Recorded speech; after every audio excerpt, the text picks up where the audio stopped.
भागवतामृतम द्वितीय खंड प्रथम भाग चतुर्थ चल हमारा प्रसंग है वैकुंठ का ही नहीं। अब कहाँ प्रसंग है? कब प्रसंग कहाँ का है? अभी वृंदावन केशी घाट। अब क्या प्रसंग चल रहा है? गोप कुमार मातृ ब्राह्मण संवाद। तो कल यहां पर कुछ संशय उत्पन्न हुआ था। क्या संशय उत्पन्न हुआ था?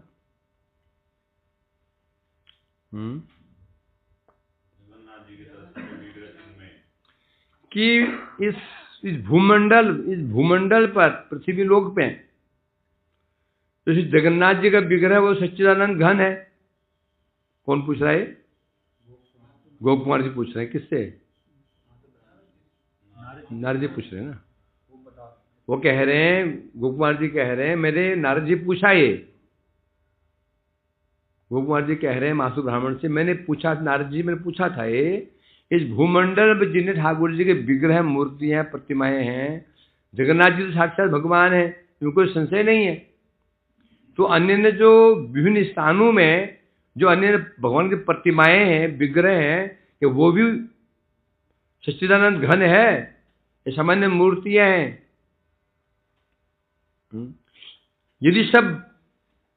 यदि वो सब मूर्तियां ही सच्चिदानंद घन है तो फिर निरपेक्ष रूप में उनकी अर्चन करने से, शास्त्र में कहा गया ना, कथनचित क्रियमाणो, कथनचित बता रहे हैं, सब जितने भी साधन है, कर्म ज्ञान योग दान ध्यान तप व्रत इत्यादि, सबका परित्याग करके उन जो मूर्तियां हैं, विग्रह हैं, उनके अर्चन करने में को दोष स्यात्। क्या दोष हो सकता है?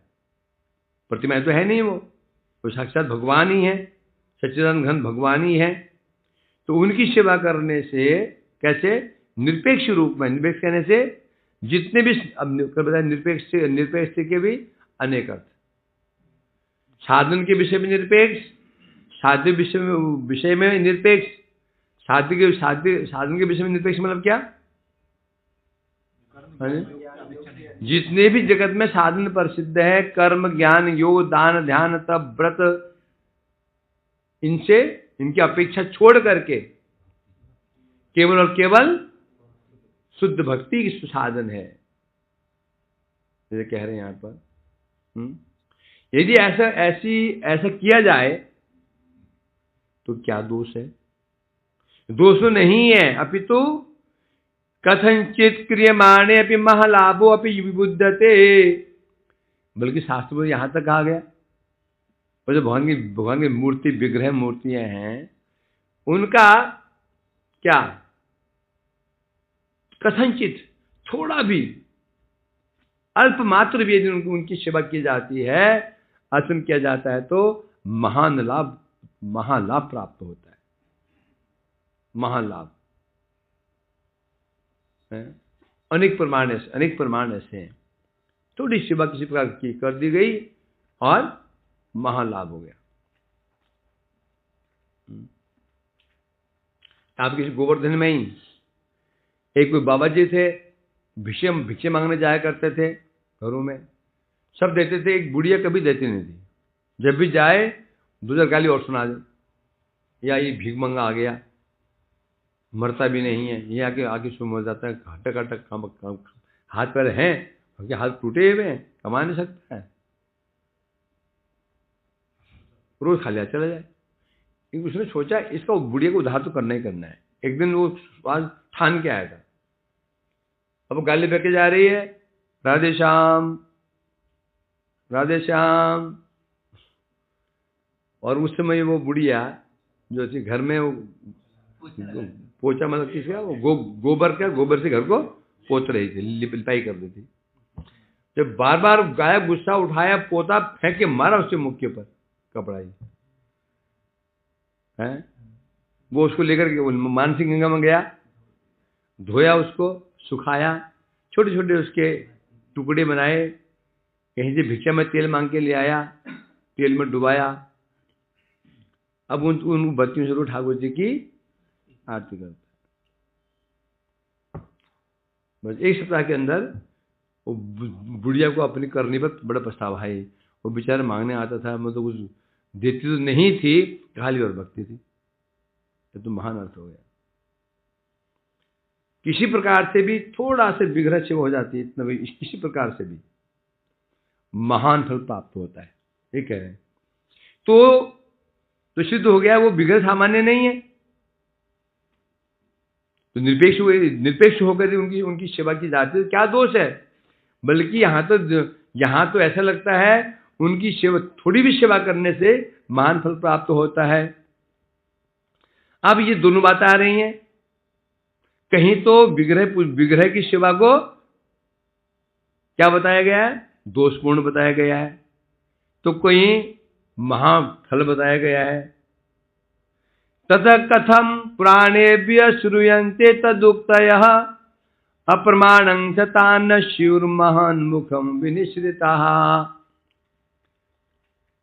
गोपाल का नारद जी, महान मुख विनिश्रिता, बड़े बड़े महापुरुष के मुख से जो वचन निकलते हैं वह भी अप्रमाणिक क्या नहीं है, प्रमाणिक ही होते हैं। महापुरुष के जो वाक्यों को प्रमाणिक क्यों मानते हैं? वह पौरुषेय नहीं है। दो वचन होते हैं, पौरुषेय वचन, अपौरुषेय वचन।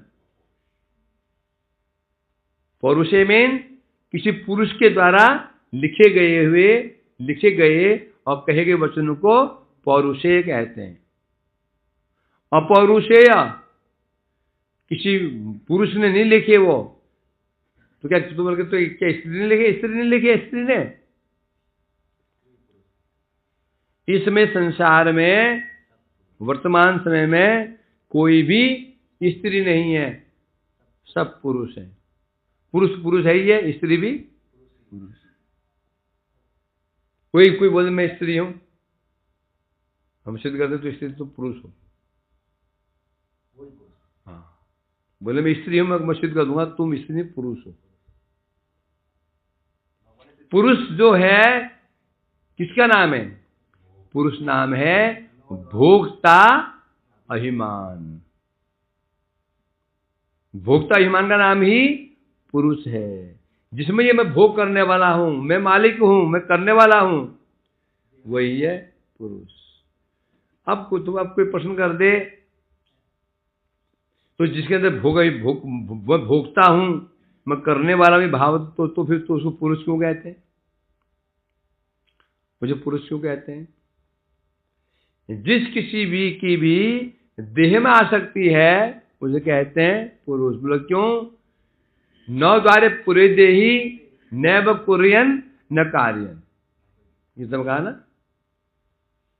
ये शरीर एक पुरी है, पुरी माने एक महल है।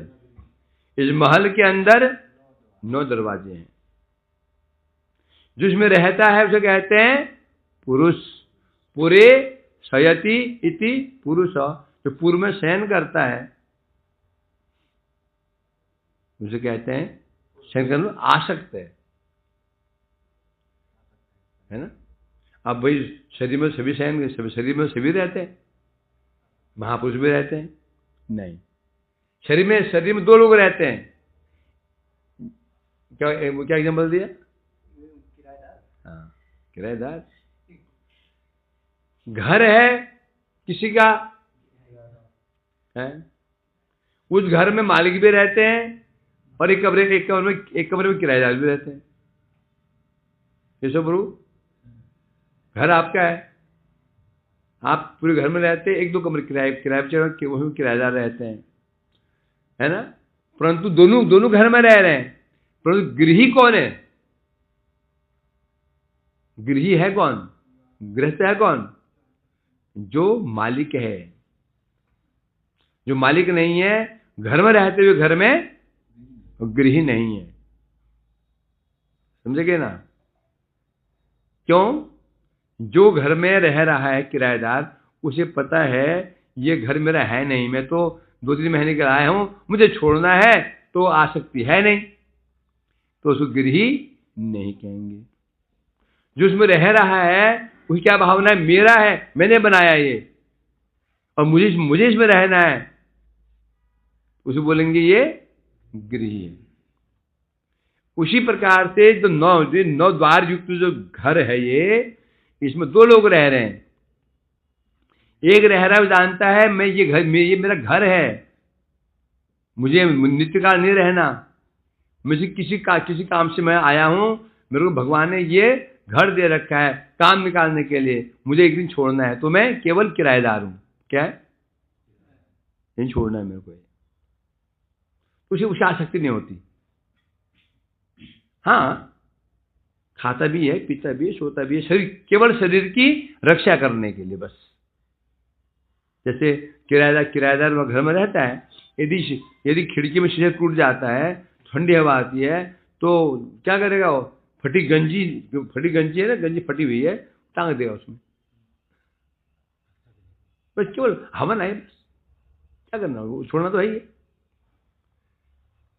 तो वो कौन होते हैं, बद्ध मुक्त महापुरुष।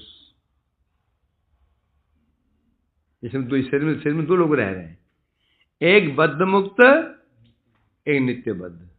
बद्ध मुक्त वो है शरीर में रहते हुए शरीर में नहीं, उन्हें पता है हम शरीर में ये कुछ समय के लिए आए हैं, हमें ये शरीर छोड़ना है, इसलिए जिस काम से हमें शरीर में काम करके हमें निकलना है, टाइम वेस्ट नहीं करना है। भाई अब किसी काम से अगर किसी काम से गए हो, तुमने एकदम महंगा कमरा, होटल महंगा कमरा लिया है, तो टाइम वेस्ट करोगे हैं? कि काम से गए हो, 1000 रुपये पर डे का कमरा लिया, क्या वहां से आराम किया छोड़ के क्या चेष्टा करोगे? 7 दिन का काम है, तुम क्या करो 4 दिन में ही 4 दिन में निपटा करने, क्या करोगे? काम 7 दिन का है, पैसा खर्च हो रहा है, 4 दिन में निपटा करके रात दिन लग कर आ जाओगे। ऐसा है कि नहीं? वही सिस्टम यहाँ पर है। शरीर मिला हमको, किसी को 80 साल के लिए, तो 60 साल के लिए। क्यों मिला हुआ है? कार्य करने के लिए। क्या कार्य है? भगवान का भजन करने के लिए, संसार से बाहर निकलने के लिए मिला हुआ है ना? बस हो गया। जो शरीर में आ सकते हैं, मैं शरीर हुई बुद्धि है, तो वही है पुरुष।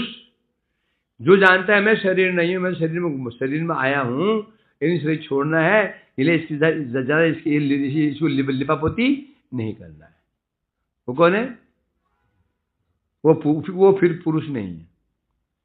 तो पुरुष से क्या सिद्ध हुआ? बद्ध जीव ही पुरुष।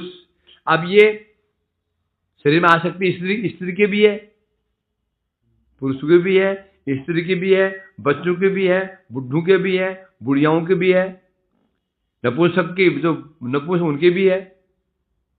किसकी नहीं है? किसका नहीं है? शरीर के मतलब आसक्ति किसकी नहीं है? जिसकी है वे पुरुष है। तो ऐसा व्यक्ति जो होता है उसे पुरुष माने सीधा बद्ध जीव। तो ऐसा जो बद्ध जीव है, उसके द्वारा जो बात लिखी गई है, जो कही गई है, उसे बोल देंगे पौरुषेय। पौरुषेय। उसकी बात को प्रमाणिक नहीं माना जाएगा। क्यों नहीं माना जाएगा? उसमें 4 दोष रहेंगे, भ्रम रहेगा, प्रमाद रहेगा, विप्रलिप्सा रहेगा और कर्णा पाटव रहेगा। कुछ उसी बात कैसे मान लेंगे? आंखों पर ये मोटा चश्मा, दूर से इतना मोटा चश्मा लगा रखा है,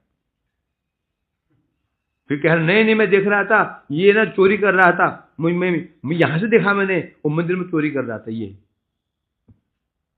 सनातन चोरी कर रहा था, और मंदिर वहां से कम 15 फीट दूर पे। बुद्धिमान व्यक्ति क्या करेगा? मानेगा बात? वो चश्मा तुमने पहन रखा बिल्कुल कितना 2 इंच मोटा, नहीं क्या नहीं? हाँ, चश्मा नहीं है, आखिर ठीक है, चश्मा नहीं है, परंतु चश्मा उसमें नहीं पहना हो, जो जो जो चश्मे का आदी होता है ना, उसे आंखें बता देती चश्मा पहनता है, यहाँ दाग पड़ जाते हैं, यहाँ पर गड्ढा हो जाता है, यहाँ गड्ढे हो जाते हैं, तो मानेंगे। इसलिए कह रहे हैं पौरुषेय अपौरुषेय। जो बात जो ग्रंथ, जो बात, जो स्टेटमेंट बद्ध जीवन में लिखी हुई है उसको अप्रमाणिक नहीं मानेंगे। अपौरुषेय कहने से जो बद्ध जीव नहीं है, मुक्त महापुरुष भगवान, वो जो बातें भगवान ने कही है, भगवान ने लिखा है, भगवान ने कही है, या भगवान के ऐसे मुक्त महापुरुष वेद व्यास जी, सुखदेव गोस्वामी हैं, रामानुजाचार्य, मध्वाचार्य, हमारे गुरुवर्ग, ऐसे सिद्ध महापुरुष हैं, उनकी वाणी को अपौरुषेय कहा जाएगा।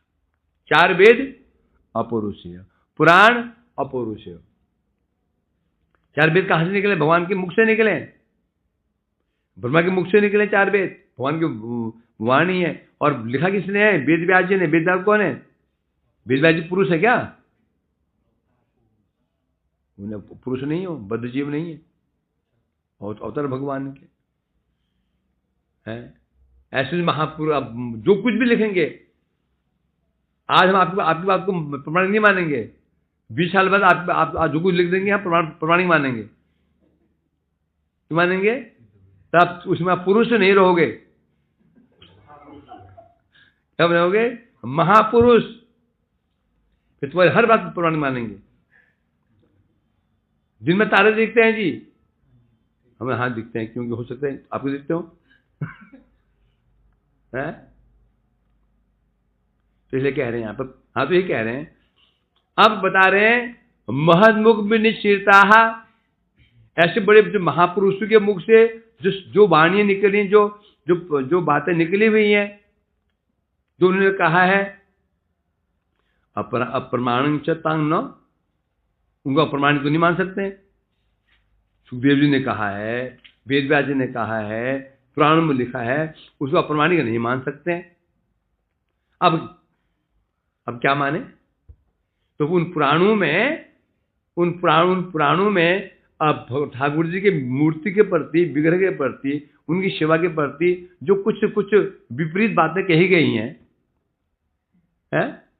उसको नहीं, ये गलत कैसे बोल सकते हैं? कहाँ लिखा है वो? पुराणों में। ये तो संभव नहीं कि हाँ जो गुण कहे गए हैं वो तो मानेंगे, जो दोष कहे गए वो नहीं मानेंगे, कैसे हो सकता है?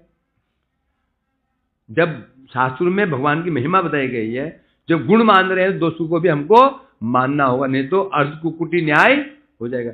शास्त्रों में विग्रह के विषय में जो अच्छी बातें कही गई हैं वो तो ठीक है, जो निगेटिव बातें कही गई हैं उसको नहीं मानेंगे। नहीं, दोनों बातें माननी पड़ेंगी। क्या दोष हो जाएगा? अर्ध कुकुटी न्याय। अर्ध कुकुटी क्या होता है? कुकुट की जगह कुकुट, मुर्गी को कुकुट कहते हैं। आधी मुर्गी मानना, आधी मुर्गी नहीं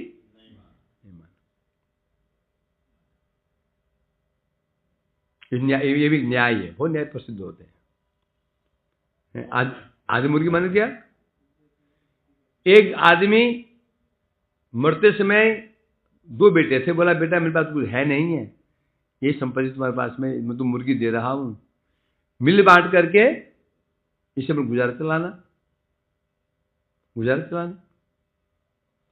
बड़ा भाई था धूर्त, छोटा था भोला वाला, बोला देखो भैया तो मैं तुम्हें बहुत प्रेम करता हूँ, बहुत प्यार करता हूँ, तो जो है ना पिछला जो है ना गंदा जो स्थान है, गंदा जो भाग, वो तो मैं ले लेता हूँ, पीछे वाला। वो तो आगे वाला है ना, मुख वाला अच्छा श्रेष्ठ मुख है, वो तुम्हारा।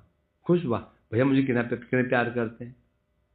अब मुख जो है, मुख का भाग किसकी ओर है? छोटे भाई की ओर। वो दूसरे दाना ही खिलाता, दाना खिलाते और पीछे जो अंडा निकलता वो बड़ा भाई ले लेता। दाना की जो संपत्ति बची हुई थी सारा दाने खिलाने में ही चली गई मुर्गी को। वो धनी मानी बनता है, बड़ा दुखी हो, अब क्या खिलाऊं, वो कुछ है ही नहीं है।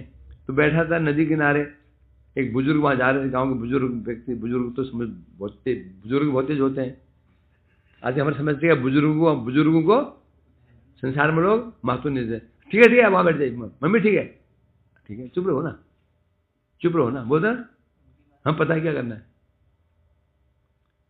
है ना, आश्चर्य होता ना।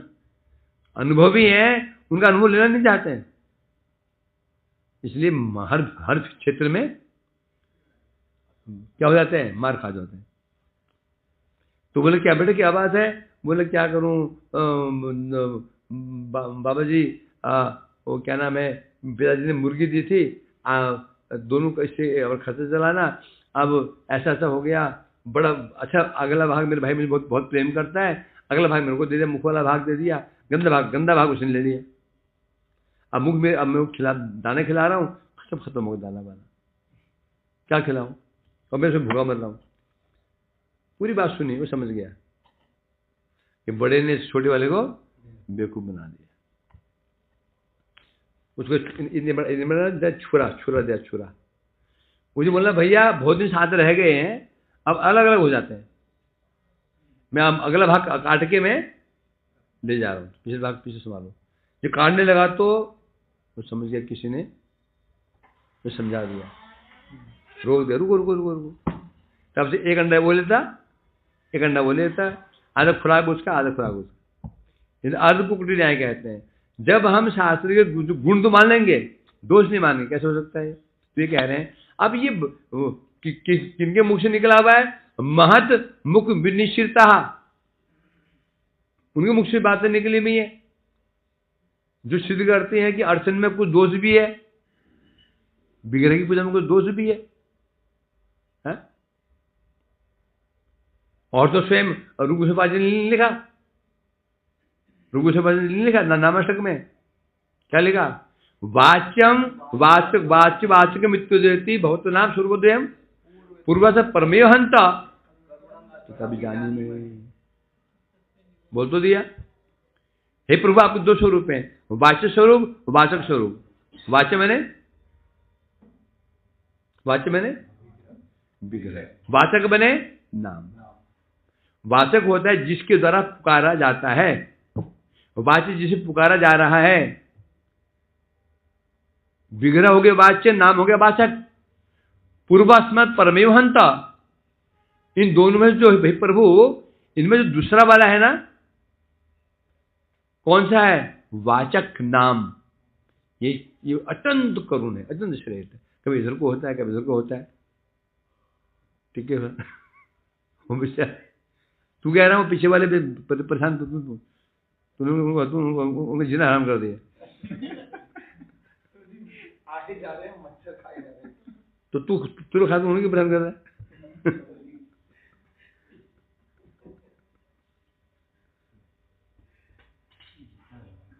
क्या बोला था? हाँ, तो जो वाचक स्वरूप आपका नाम स्वरूप है वो श्रेष्ठ है, किससे, विग्रह से। स्वयं तो किसने कहा है, ऋग्वेद जी ने कहा है, कैसे क्या नहीं माने क्या? तो हर जगह देखा जा रहा है विग्रह की कुछ कमी दिखाई जा रही है। तो ये कह रहे हैं अब उसको अप्रमाणिक कैसे मान सकते हैं? अब इस सामंजस्य क्या है? टीका में कह रहे हैं मानो आपत्ति, किसने आपत्ति जताई है, यदि भगवान के सब मूर्तियां हैं, सच्चिदानंद घन है, थोड़ी सी पूजा करने से महान फल प्राप्त होता है, ये तुम ये कहते हो, परंतु अर्चन में, शास्त्रों में अर्चन में दोष की बात क्यों कही जाती है?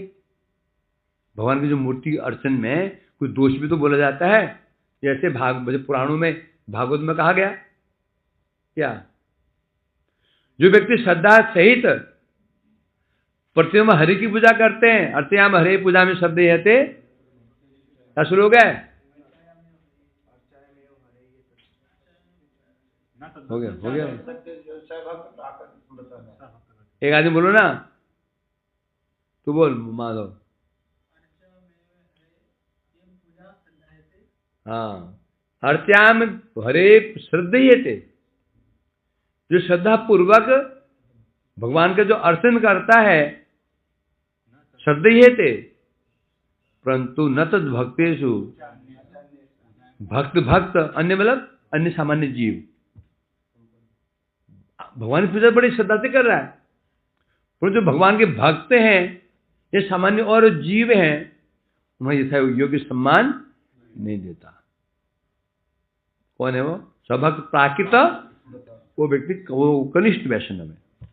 श्रद्धा इसके अंदर है, बड़ी श्रद्धा से मूर्ति सेवा करता है, नहा धो करके बहुत कष्ट करता है, श्रृंगार बढ़िया करता है, लगा रहता है, परंतु भगवान के भक्तों को या सामान्य जो जीवों का जैसा आदर नहीं करता। अब ये तो भागवत में कहा गया।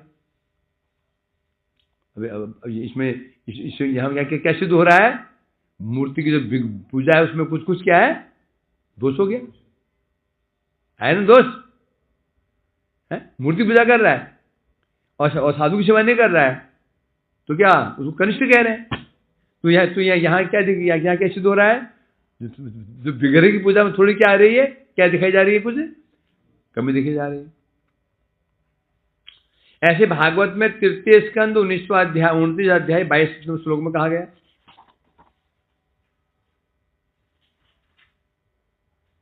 क्या कहा गया? यो माम सर्वेषु भूतेषु संतमात्मानमीश्वरम हित्वार्थां भजते मोड्याद। क्या? अस्मन्नेव ज्योतिष। ये भी भागवत में कह रहे हैं। कौन कह रहा है ये? कपिल देव जी अपनी माता जी को कह रहे हैं। माता का नाम क्या नाम है? तो कपिल देव अपनी माता जी को कह रहे हैं। सुबह जो हमारा प्रसंग चल रहा है ना, और देवहूति कर्दम जी का जो प्रसंग चलेगा भैया, कपिल जी तो कर्दम ऋषि देवहूति को कौन बोल रहे हैं? कपिल भगवान बोल रहे हैं। भगवान कपिल देव बोल रहे हैं। कपिल दो, एक भगवान कपिल, एक कपिल मुनि। दोनों का काल अलग अलग है, समय अलग अलग है।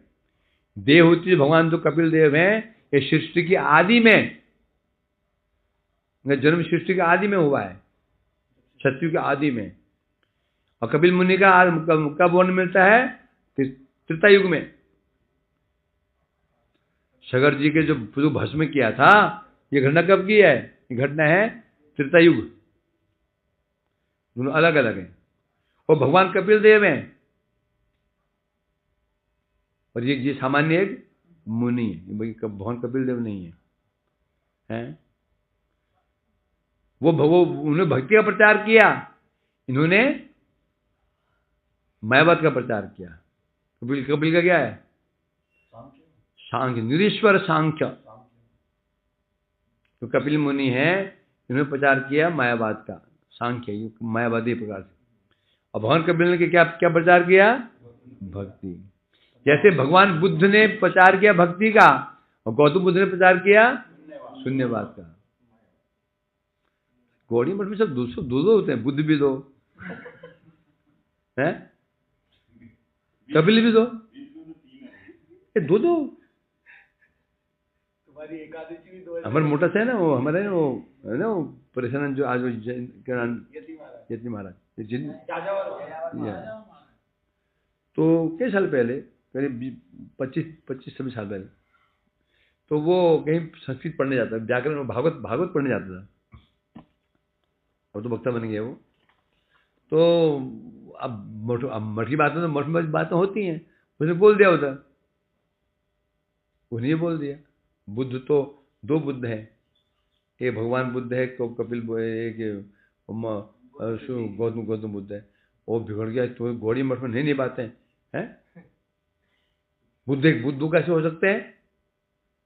तो मेरे पास आया शाम को, गुरु जी तो आप हम मठ में बोलते हैं, मैंने बोल दिया, और पंडित जी मेरे पीछे पड़ गया। गौड़ी मठ वाले क्या बोलते रहते हैं, क्या बोलते हैं, मैं सोचे कुछ बोल देते हैं। तू इधर हो जाए, यहाँ तू कोई नहीं बैठा, लंबे है ना कोई। हाँ, तू इधर है। जी बस, हाँ शाबाश, ऐसे ऐसे कोई मतलब मुझे वो इधर होते तो ये यहाँ को वहाँ हो जाते हैं, वो यहाँ को होते यहाँ को हो जाता है, वो भी यहाँ को हो जाता है, तभी तभी तभी तभी उनको नींद नहीं आ रही है, किसी वालों को ऐसे करने में नींद खुल जाती है?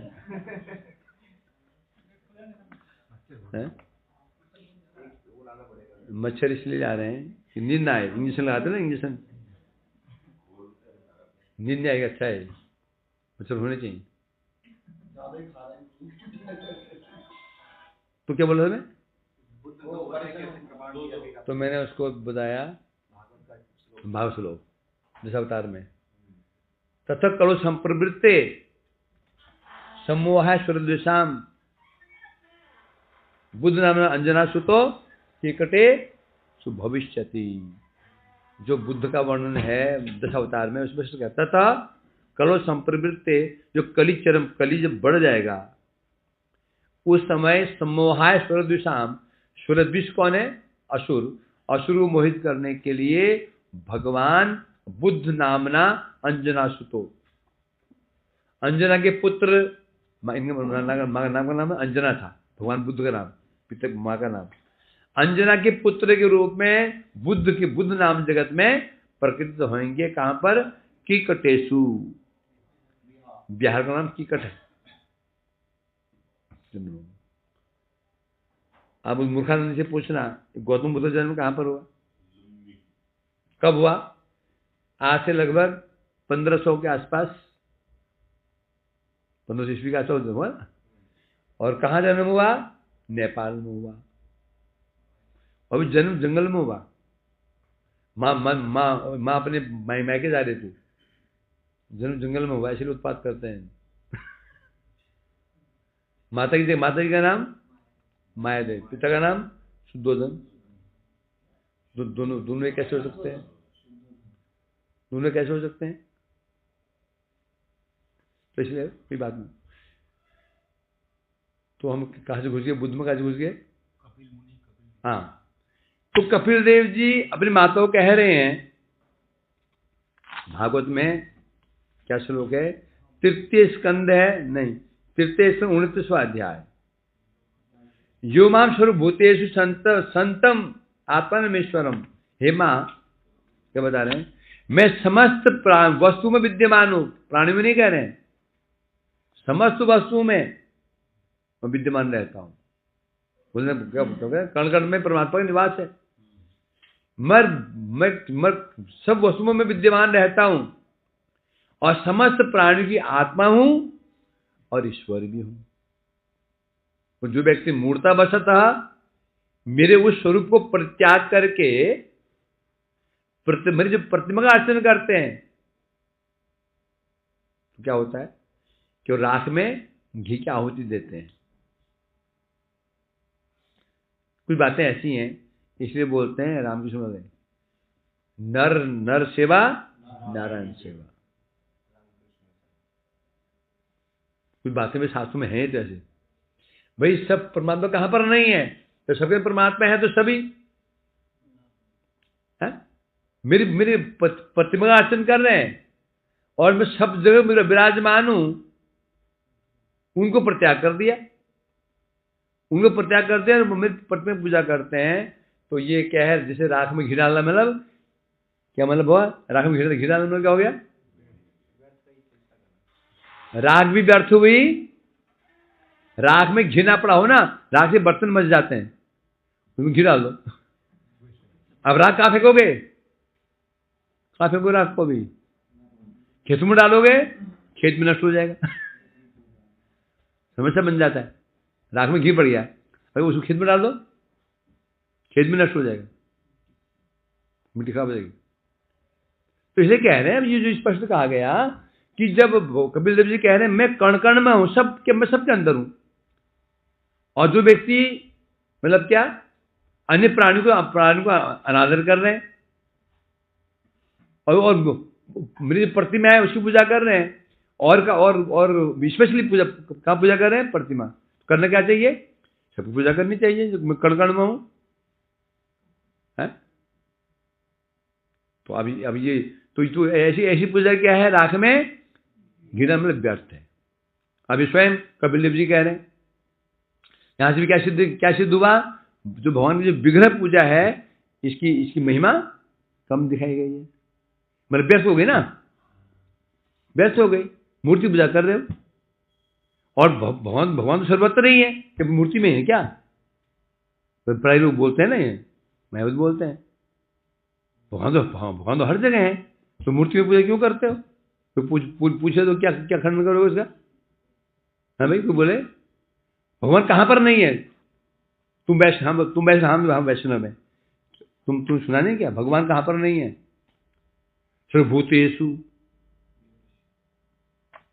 या पश्चेत, भगवान सब प्राणियों के अंदर विराजमान है, सर्वत्र भगवान विराजमान है, कण कण में विराजमान है, मान तो आज मानते हैं, तो फिर तुम मूर्ति पूजा क्यों करते हो? सर्वत्र ही है, क्या खंडन करोगे इसका?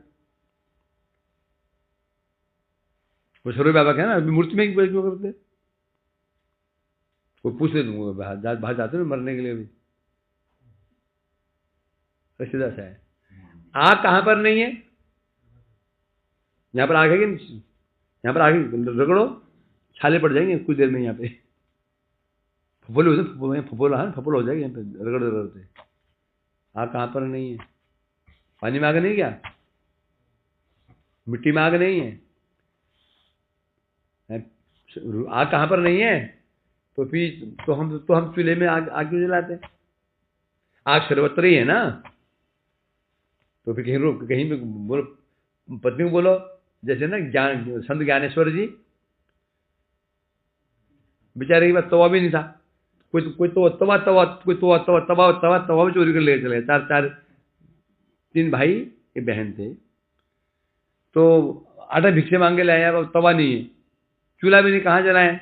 उनके बहन ऐसा कर, तुम्हें ज्ञानेश्वर जी अपनी पीठ कपड़ा उतार दिया, पीठ में रोटी बेलो हाथ से, पीठ में चिपकाओ, फिर चिपकाए रोटी फुस फूल रही है पीठ में।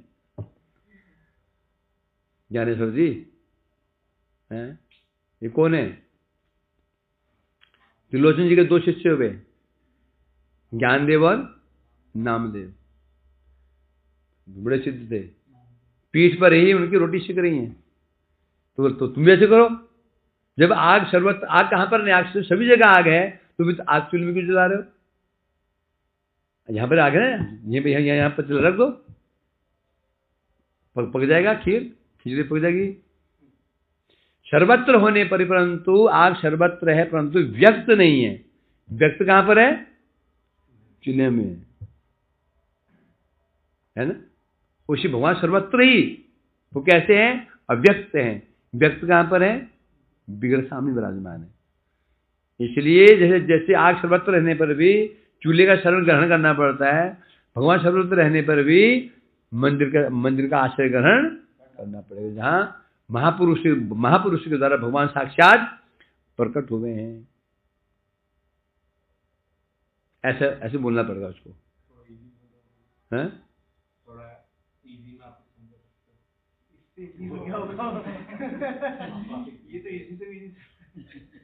ठीक है, बोल क्या पूछना? तुम पहले प्रश्न पूछो।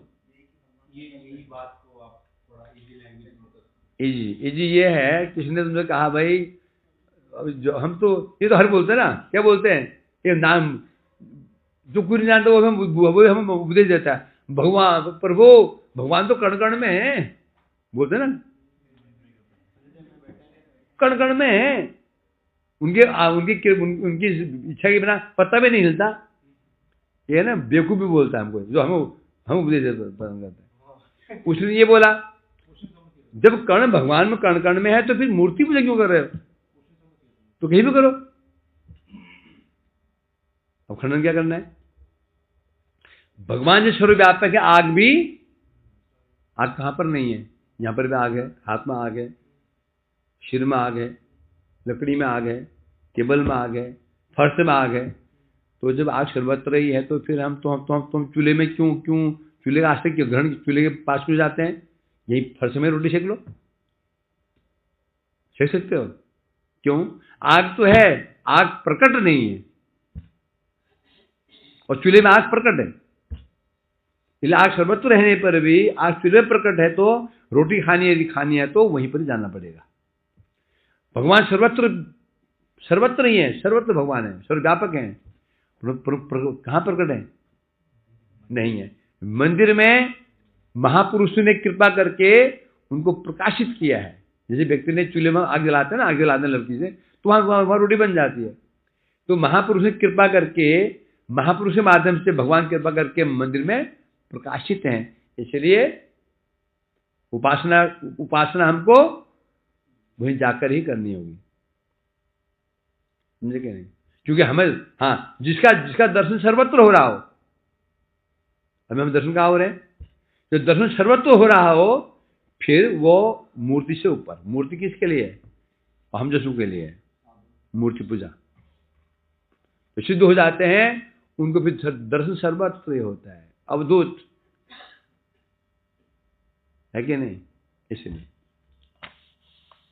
तो यहां ये कह रहे हैं, तो बात ये कह रहे हैं, जब शास्त्रों में कहीं कहीं भगवान के जो विग्रह है उसी पूजा में भी कुछ दोष दिखाया गया है? ऐसे ही कह रहे हैं, हे माते, प्राणी, जो व्यक्ति प्राणी को तो अनादर करता है, प्राणी को अनादर, उनका आदर नहीं करता, भगवान की बड़ी पूजा कर रहा है, तो जो भगवान भक्त हैं उनका आदर नहीं करता, और सामान्य प्राणी है ना, कुत्ते को लात मार दी है, कुत्ते छू लिया, छू लिया, अपोत्र, स्वर ने छू लिया, अपोत्र हो गया। क्या उसमें भगवान नहीं है? कुत्ते में भगवान नहीं है? विदय विनय संपन्ने ब्राह्मण के वहसनी, कहाँ भगवान नहीं है? ब्राह्मण में है, कुत्ते में है, चंडाल में है, सब वो भगवान है। तो उनका तो अनादर कर रहा है और प्रतिमा की पूजा कर रहा है। यहां कह रहे हैं कोई ऐसा करता है तो भगवान कह रहे हैं, कबीर देव कह रहे हैं, मैं उनके प्रति प्रसन्न नहीं होता हूं। तथा प्रतिमा किनके लिए है? मंद बुद्धि वाले लोगों के लिए है। कहां लिखा है? शास्त्रों में लिखा है। हम नहीं मानेंगे, हम नहीं मानेंगे, नहीं बोल सकते हैं। किसने लिखा है ये? अपो जो पुरुष नहीं, बद्ध जीव नहीं है, वेद व्यास भगवान के अवतार सुखदेव महाराज, कपिल भगवान है, ये कह रहे हैं। और इनकी बातों को हम अप्रमाणित नहीं मान सकते हैं? क्यों? क्योंकि इनमें 4 दोष नहीं है: भ्रम, प्रमाद, विप्रलिप्सा, करना पाठव। हम मेरे जैसे बद्ध जीव में 4 दोष होते हैं। भ्रम ये प्राय हमको दिखने में मिलता है, होता कुछ है, दिखता कुछ है। दूर से देखा कोई, सोचे मेरे मित्र जा रहा है, भाई जा रहा है, जाके पीठ में झापड़ मारा, पीठ में धक से मारा, मुड़ के देखा पीछे, वो कोई और था। अरे भैया हुआ कभी? होता है।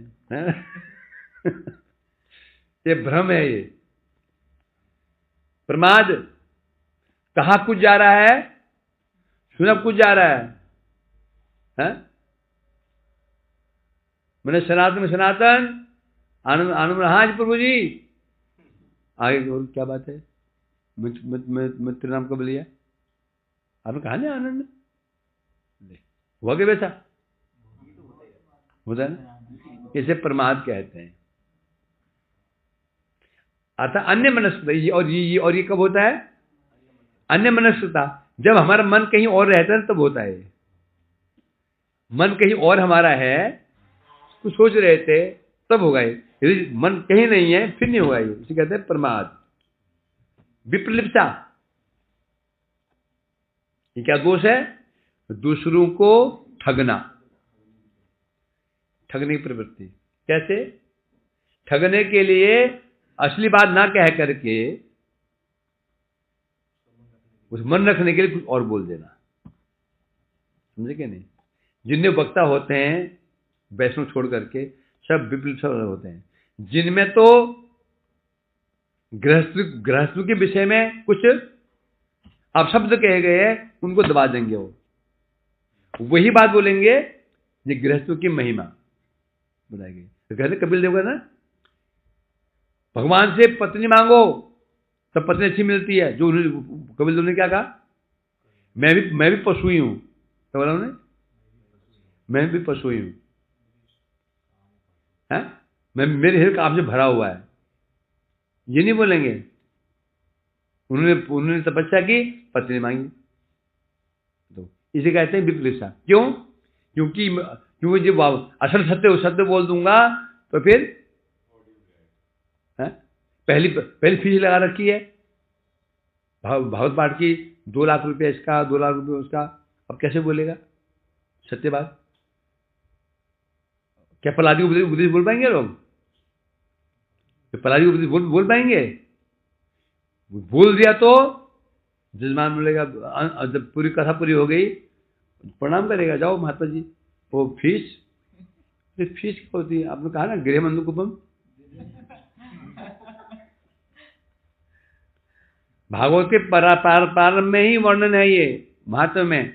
जो भागवत पाठ करके ऐसा मांगता है, अपनी मां को बेचता है। भागवत पाठ जो फीस लेता है, अपनी मां को बेचता है, लिखा है। अब बोलेगा इसको? बोलेंगे नहीं।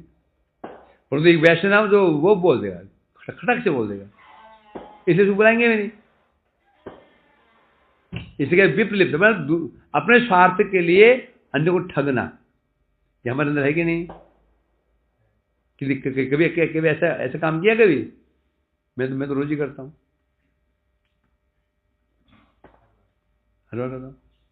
उसके बाद आया करना अपार्थ, इंद्रियों की अपूर्णता है कि इंद्रियों का अपूर्ण है। आंख से देखनी सीमा होती। क्या देख लोगे? एक आंख से क्या देख लोगे? 50 मीटर, 1 किलोमीटर मैक्सिमम क्लियर। हम क्लियर देख पाते हैं, पहचान पाते हैं मैक्सिमम 50 मीटर, 60 या फिर कितना, 1 किलोमीटर भी नहीं, 50 मीटर तक के तुम किसी को कौन खड़ा हुआ है पूरा उसको पहचान सकते हैं। उसे बाहर चला जाता है फिर उसको दिखता जरूर है वो। फिर यदि खड़ा है 2 किलोमीटर दूर कुछ फुट खड़ा हुआ रहता है, 4 किलोमीटर भी दिखता ही नहीं है ना। हवाई जहाज दिखता है, हवाई जहाज ना दिखता है, आकाश में मिल जाता है, आकाश में मिल के हो जाता है। जैसे इंद्रियों की अपटुता, पूर्णता। कान का भी सुनते हैं ना, कहाँ सुन लोगे? कोई तुम 100 मीटर से बुला रहा है, आवाज आ जाएगी। अब तू यहाँ बैठे हो पड़ जाता, तुम्हारा तो निवास स्थान संत निवास तुम्हारा है, वहां से बोलो कुछ सुन पाऊंगा। पहुंच गए आगे कहां पर, वो सुरभि गौशाला, वहां से आवाज दो मेरे को, वहां अब आएगी हल्की। और तुम चले जाओ बरसाना चिल्लाओ है, आवाज भाई बाजी में घूमती रहेगी। एक कानों की अपूर्णता। जब हर कान अपूर्ण है, आंख अपूर्ण है, तो फिर कैसे मान लेंगे? मैं देखा था, मैं देख रहा था, इसने ऐसा किया। किसे देखा? आंखों से। आंख कैसी है? अपूर्ण है। हमें सुन रहा था, ये कह रहा था। कान कैसे हैं? अपूर्ण है। कैसे मान लेंगे? हैं? या तो हम देख करके कुछ कहते हैं, सुनकर कुछ कहें, सुन करके हाँ ये जो प्रभु जी वो जो परफ्यूम लगाता है ना, वही सुगंध आ रही थी। और सुगंध में क्या होता है? जुकाम लगाओ तो सुगंध नहीं आती, बदबू आती है। जो जुकाम लगाओ, जुकाम पक जाता है ना, उसमें क्या आती है? दुर्गंध आती है। हाँ बस, जासूस में भी वो काम नहीं करती है। हाँ, तो ये सब क्या है? ये इंद्रिय की अपूर्णता। तो 4 दोष मनुष्य में। इसका मतलब ये हुआ, आप और हम कुछ भी कह दें, विश्वास नहीं कर सकते। कुछ भी लिख दें, विश्वास। मैं देखा, मैं देख रहा था, विश्वास नहीं कर, मैं सुन रहा था उसकी आवाज, ये भी विश्वास नहीं कर सकते हैं, है कि मैं चखा, मैं चखा था, मैं चख रहा था, मीठा था। क्यों? क्योंकि जीव भी अपूर्ण है, जीव की भी शक्ति लिमिट है। आइसक्रीम मुंह में डाल दो, खट्टी मीठी पता चलता क्या? आइसक्रीम मुंह में डालते हैं, मीठी फीकी पता है, मीठी पता चलता है नहीं। जब बाहर निकालते हैं उसको, फिर कुछ सेकंड बाद कुछ गरमाई आती है, फिर मीठा लगता है, ऐसा कि नहीं? गरम गरम दूध मुंह में डाल दो, पियो, चीनी कितनी पता नहीं चलता। कई नए रसोइया धो खा जाते हैं, वो गरम गरम चखते हैं, वो चखते हैं तो नमक कम लगता है और डाल देते हैं। तो कब चखना चाहिए? जब नॉर्मल हो जाए। तो जीभ की एक सीमा है, अत्यधिक उष्ण वस्तु को भी वो चख नहीं पाएगा, ठंड वस्तु को भी, ना उष्ण ना शीत, दोनों में जीभ हमारी शून्य पड़ जाती है। वो ठंडा जीभ में रखते हैं, जीभ शून्य हो जाती है, वो गर्म रखते हैं तो भी जीभ शून्य हो जाती है, जीभ शून्य हो जाती है। इसलिए पता नहीं चलता कि मीठा की नमकीन है। तो इसलिए कह रहे हैं यहां पर ये 4 दोष हैं, इनमें पुरुष कहने से बद्ध जीव में। अतः बद्ध जीव कोई बात प्रमाणिक नहीं मानी जाएगी, परंतु जो महापुरुष है उनमें 4 दोष नहीं होते हैं, इसलिए वो अपौरुषेय है। वेद अपौरुषेय, पुराण अपौरुषेय, उपनिषद अपौरुषेय, फिर जो भाष्य हमारे श्री भाष्य अपौरुषेय, पारिजात भाष्य, सर्वज्ञ सूक्त भाष्य अपौरुषेय, अणुभाष्य पर मध्य अपौरुषेय, शिक्षाष्टक अपौरुषेय, मन शिक्षा अपौरुषेय, चिंतामणि अपौरुषेय, और अन्य जो संप्रदाय के वैष्णव हैं उनके द्वारा रचित जो भी ग्रंथ वो भी सब अपौरुषेय माने जाएंगे, प्रमाणिक।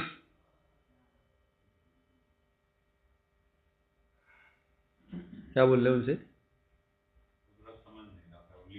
हाँ, मैं समझा दो। लास्ट में क्या बोला? फंस गया ना? देखो ये आपका अनर्थ सामने खड़ा हो गए, आपका अनर्थ है जिन्हें आप फंसा दिया है। बता क्या कहा मैंने? बाद में पूछा करो, मैं चला, मैं अपने गुरु लगे मैं समझाने में। यहाँ पर सुना दो।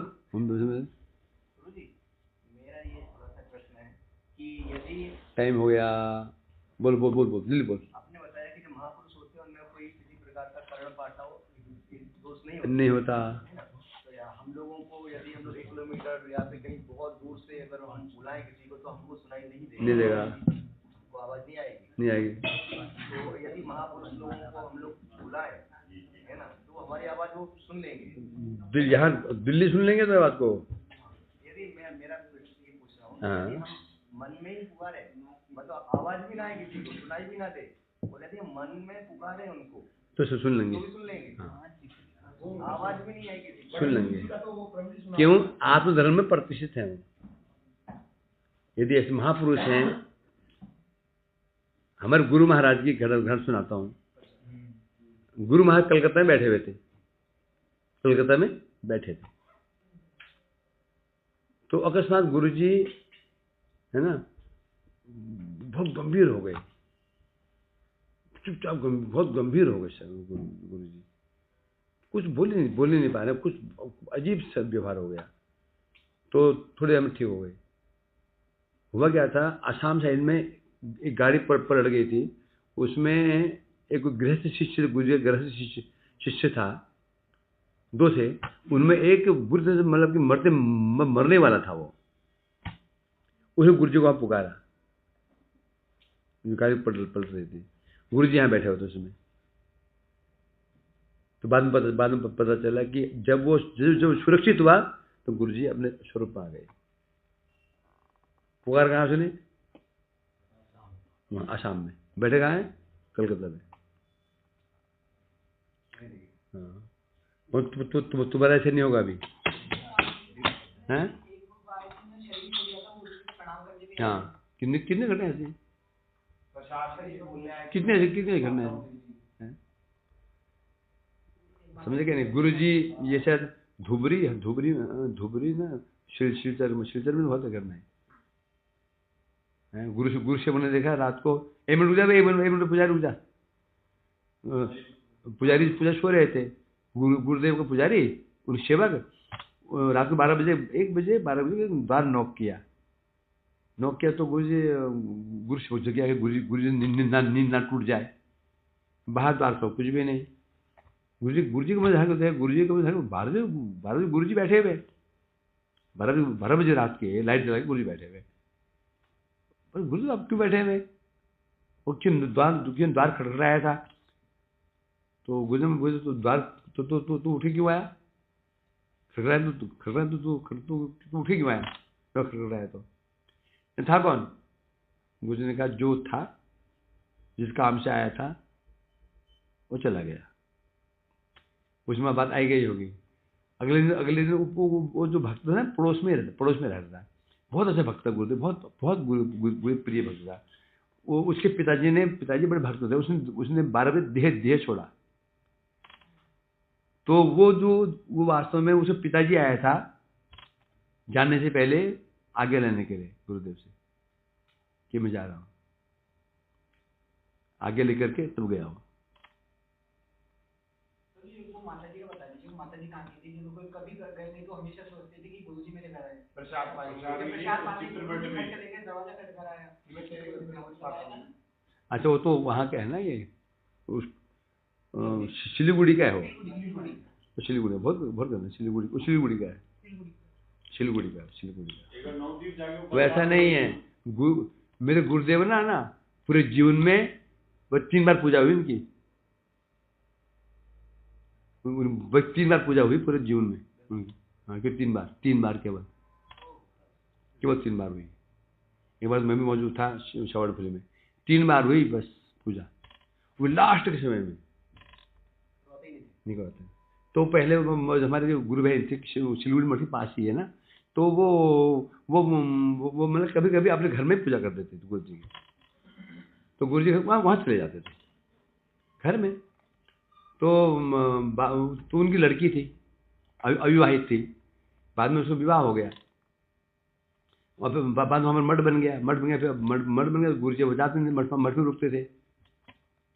तो एक दिन गुरु जी जहाँ ससुराल था लड़की का, वहाँ गुरु जी की भक्त घर में गए, वो भी गई थी।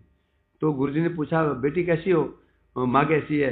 पहले आप गुरु घर में आते थे और गुरु जी आते थे, आप आते थे, गुरु जी माँ बहुत रोती है, आप आते नहीं हैं अभी, तो बनाती है भोजन आपने बनाती है, बहुत रोती है। बोले ये उन्होंने गुरु जी ने कहा तुमको तो अरे मैं तो रोज जाके प्रसाद पाता हूँ, जब बुलाते हैं प्रसाद पाता हूँ। अभी 2 दिन 3 दिन पहले वहाँ गया था, मैं प्रसाद पा के आया उधर। आश्चर्य हुआ, आप तो यहाँ आप तो यहाँ प्रोग्राम कर रहे हैं। ठीक, माँ से पूछना 3 दिन पहले क्या बनाया था, बता दिया ये सब्जी पा गया था मैं। जब कुछ मैं वो वापस सिलीगुड़ी मायके गए अपने, माँ बताओ उस तारीख को आपने कुछ बनाया था क्या? यहाँ क्या बनाया था, पूरा बता दिए, वही चीज बता दी। वहाँ हाँ। अब वो माँ को लगता है मैं सपना देख रही हूँ। मुझे महाप्रभु आते थे ना श्रीमंद में, वो सोचते हैं सर कोई मेरे भाई भ्रम है, ऐसा होता है। हाँ, हो गया ऐसे। इसलिए महापुरुष के लिए तो महापुरुष है शरीर में नहीं ना, जो शरीर में आबद्ध उनका नहीं होगा। जो शरीर से भूत में शक्ति क्यों आती है? क्योंकि आत्मा बड़ी बलवान है। फिर जब सूक्ष्म शरीर में घुस जाती है, शक्ति कम हो जाती है, इस शरीर में और कम हो जाती है। जब इस शरीर इसमें से छूट जाता है, फिर वो सूक्ष्म शरीर में बल बहुत होता है। भूत क्या है? सूक्ष्म शरीर है ना, सूक्ष्म शरीर, इसलिए बल है। जो उतनी उसका स्मरण शक्ति, सोचने की शक्ति, कुछ भी देख सकते हैं हम। भूत सब जान जाता है, तुम क्या सोच रहे हो वो जान जाएगा। क्यों? शक्ति कहाँ से है उसकी? उसकी आत्मा की शक्ति है।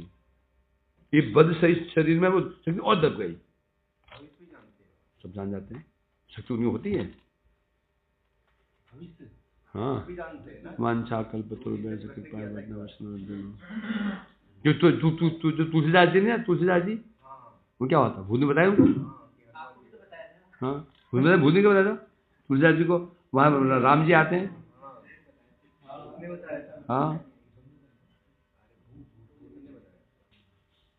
मुझे भूसे को डरना नहीं। आपको क्या बताया था? हरे कृष्णा हरे कृष्णा हरे राम राम राम हरे। निताय गौर हरि बोल।